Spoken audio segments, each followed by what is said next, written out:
उधर यूपी में एक सियासत ब्राह्मणों को लेकर भी खूब जबरदस्त चल रही है। विधानसभा के शीतकालीन सत्र के दौरान हुई एक बैठक ने सूबे की सियासी तापे को पारे को बढ़ा दिया है। बैठक ब्राह्मण विधायकों ने की है, जिसमें से करीब 40 से 45 विधायकों का जुटान हुआ था, जिसे लेकर सियासत तेज हो गई। लेकिन जब इस बैठक पर बीजेपी ने ही कड़ा रुख अपनाया तो विपक्ष ने घेरेबंदी तेज कर दी।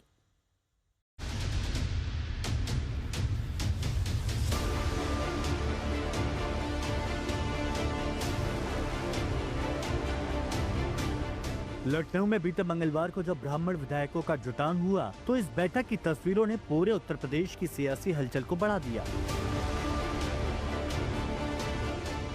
बैठक विधानसभा के शीतकालीन सत्र के दौरान हुई।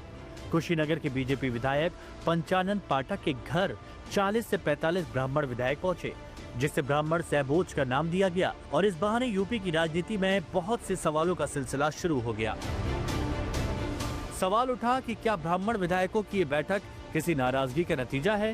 क्या ब्राह्मण विधायकों ने ताकत दिखाने के लिए ये बैठक बुलाई थी, या इस बैठक के जरिए सत्ता संगठन को कोई संदेश देने की कोशिश थी? हालांकि बैठक में शामिल किसी भी विधायक ने सरकार के विरोध में कोई बयान नहीं दिया, लेकिन जिस तरह से इस बैठक के बाद विपक्ष को सरकार पर हमले का मौका मिला, यूपी बीजेपी के अध्यक्ष पंकज चौधरी ने विधायकों को चेतावनी दी और आगे ऐसी किसी भी बैठक पर कार्रवाई की बात कही कि आगे ऐसी बैठक पर पार्टी कड़ी कार्रवाई करेगी। बीजेपी के जनप्रतिनिधि किसी तरह की नकारात्मक राजनीति का शिकार न बने। इस तरह का कोई भी काम बीजेपी के संविधान और आदर्शों के अनुरूप नहीं है। इस तरह की गतिविधियों से समाज में गलत संदेश जाता है। परिवार या वर्ग विशेष की राजनीति बीजेपी नहीं करती। भविष्य में ऐसा हुआ तो अनुशासनहीनता माना जाएगा। अब यूपी बीजेपी के अध्यक्ष के निर्देश ने यूपी में ब्राह्मण पॉलिटिक्स को और बढ़ा दिया, क्योंकि समाजवादी पार्टी के प्रमुख अखिलेश यादव ने इसे जाति वाली राजनीति से जोड़ते हुए तंज कसा। अखिलेश यादव ने सोशल मीडिया पर लिखा, अपनों की महफिल सजे तो जनाब मेहरबान, और दूसरों को भेज रहे चेतावनी का फरमान। दरअसल अखिलेश का इशारा अगस्त में क्षत्रिय विधायकों की बैठक को लेकर था, जो लखनऊ के 5 सितारा होटल में हुई थी, जिसे कुटुंब बैठक का नाम दिया गया था। अखिलेश के हमले ने सियासत को और गरमा दिया। मीटिंग जो किया पाठक जी के आवास पे, मुझे लगता है कि कहीं न कहीं वो जो अंदर जो घुटन हो रही है, जो एक उनको कहीं न कहीं उनको दरकिनार किया गया, उस सब चीज़ों को लेकर बैठे हैं और काफ़ी सालों से अपमानित हो रहे हैं। मैं तो लगातार देख रहा हूँ 1700 से ऊपर ब्राह्मण समाज के लोगों की हत्या हुई है, फर्जी इनकाउंटर हुए हैं, और मैं इतना कहूँ कि गोरखपुर में एक विनोद उपाध्याय की फर्जी इनकाउंटर योगी जी ने कराया। और जो आज ये ब्राह्मण विधायकों के साथ जो दशा और दुर्दशा ऊपर से हड़काए भी जा रहे हैं, पार्टी द्वारा, सरकार द्वारा डराया धमकाया जा रहा है कि अगर दोबारा इस तरह का कृत्य किया गया तो टिकट कट जाएगा, दोबारा टिकट नहीं मिलेगा। ये बहुत ही दुर्भाग्यपूर्ण बात है।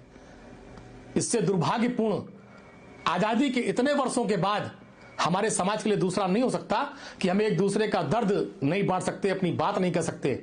अगर माननीय विधायकों आपके अंदर जरा भी स्वाभिमान सम्मान जिंदा हो तो उठो, खड़े हो, अपने हक और अधिकार के लिए लड़ो और बोलो। अब इससे ज्यादा अपमान आपका दूसरा नहीं हो सकता।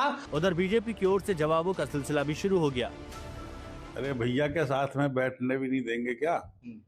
हैं? क्या चर्चा हुई? नहीं, कोई चर्चा नहीं थी। हम तो चूंकि पीएन पाठक जी नीचे रहते हैं 1202 में, 1102 में हमारा घर है, 1202 उसी बिल्डिंग में, ऊपर के फ्लोर में हमारा निवास है। चूंकि पीएन पाठक जी का आग्रह था कि 4 साल व्यतीत हो गए, वो पहली बार जीत के आए हैं, 4 साल व्यतीत हो गए और भाई साहब लोगों को सबको बैठना चाहिए, तो आपस में बातचीत हो। किसी प्रकार किसी की भी खिलाफत की बैठक नहीं थी। वो उसमें कोई ढंग सा मीटिंग नहीं था, वो भोज था और ब्राह्मण समाज संस्कार देने का बात कर रहा था। विपक्षी लोग जो सपना देख रहे हैं वो मुंगेरी लाल का सपना उनका सपना ही रह जाएगा। माननीय योगी आदित्यनाथ जी के नेतृत्व में पिछले बार भी चुनाव लड़ा गया था, इस बार भी लड़ेंगे।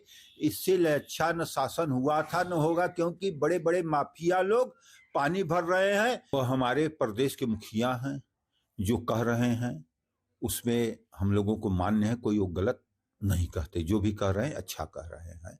यह होना भी चाहिए। ऐसे समाज में विघटन आता है। हम लोग समाज जोड़ने के लिए चले हैं, संस्कार देने के लिए। उनका कहना सही है। साफ है कि यूपी में ब्राह्मण विधायकों की बैठक पर राजनीति तेज है। यूपी बीजेपी अध्यक्ष की चेतावनी पर भी सियासी तनातनी शुरू हो गई है। लखनऊ से कुमार अभिषेक के साथ ब्यूरो रिपोर्ट, आज तक।